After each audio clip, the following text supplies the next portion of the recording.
Question that I get asked pretty often, and it goes, will my cyclocross bike double as a road bike? And the short, sweet, simple answer to that is yes. Yes, it will. So if that's the answer you were looking for, you can close this video now. No need to continue. But if you're a fan of the vlog and how I kind of like keep going on and on about cycling stuff, then keep watching.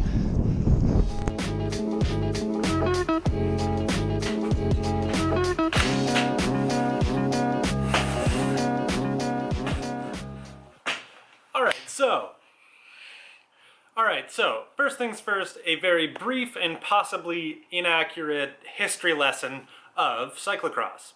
So way back in, I don't know, the early 1900s, road riders in some European place, it always seems to change countries every time I look this up. The French have come up. Belgians, I mean, the Belgians make sense because they're very good at cross, started riding their road bikes in the fall through like farmers' fields. And the idea was that they would pick some sort of geological location and try and ride straight to it in like a straight line. So that would mean that you would be riding on grass fields over a lot of different terrains, and you would have to jump over whatever got in your way, because the idea was to like go in a straight line. That's one of the stories I've heard before. Another is that they just used to like ride in fields and jump over things purely to stay fit in the fall and through the winter seasons.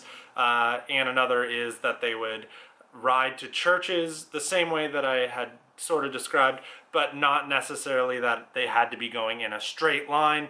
Things would just kind of get in the way and they needed to jump over it. Things, of course, progress from there when you're doing any sort of sport like that. And of course, I'm sure someone at some point said, hey, I bet I could do this faster than you could. And then someone else said the same thing, and you've got a bunch of people who are now racing.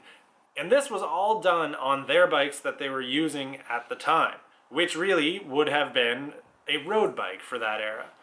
Now, the reason that I bring up the history of cross isn't just because it's interesting. While it is interesting, I think it helps draw the point that a cyclocross bike is literally a road bike that's been tweaked to deal with the demands of cyclocross courses. I think you'd be pretty hard-pressed to find someone who says that these don't bear an insane resemblance to their road bike cousins. And the reason for that is because cross bikes are road bikes. They just have a bit of a different design to optimize them for cyclocross course demands. In general, the most notable difference between a road-specific bike and a cross-specific bike is going to come out of more or less, like, I'll say 3 things. Number 1 being the geometry of the bike. They're a little bit taller in the top tube area. They tend to have a slightly longer wheelbase. The head tube angle will generally be a little more slack. You'll see a slacker C-tube angle, and you'll definitely see more clearance for mud. Most times these days you're going to see a cross bike with disc brakes, but there's a ton of road bikes coming out with disc brakes these days anyway, so you can almost not even call that a difference. The second major difference that you're usually going to see comes down to the gearing. The gearing on a cross bike usually isn't going to be nearly as big as the equivalent road bike. For example, this cross bike comes with a 1x11. It's got a 40-tooth single ring up front with an 11 through to 32 cassette.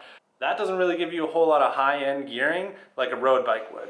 So that's one of those things that you might find yourself suffering if you're trying to like chase a pack on the road and everybody else got a 52-11 and all you've got is a 40-11.